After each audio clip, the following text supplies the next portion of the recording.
রোববারের মতো আজ সোমবার 11 ঘন্টা কারফিউ শিথিল থাকবে ঢাকা, নারায়ণগঞ্জ ও গাজীপুরে। এদিন সকাল 7টা থেকে বিকেল 6টা পর্যন্ত শিথিল থাকবে কারফিউ। একই সঙ্গে বিকেল 6টা থেকে সকাল 7টা পর্যন্ত চলমান কারফিউ বলবৎ থাকবে। গত শনিবার রাতে রাজধানীর ধানমন্ডিতে নিজ বাসভবনে আইনশৃঙ্খলা বাহিনীর সঙ্গে বৈঠক শেষে সাংবাদিকদের এ তথ্য জানান স্বরাষ্ট্রমন্ত্রী আসাদুজ্জামান খান কামাল।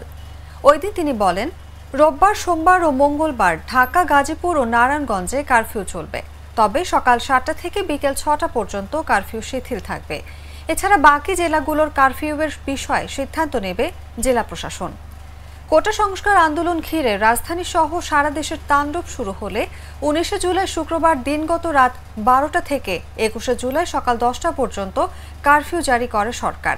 এরপর অনির্দিষ্টকালের জন্য কারফিউ বাড়ানো হয়, যদিও প্রতিদিনই কয়েক ঘন্টার জন্য কারফিউ শিথিল করা হচ্ছে।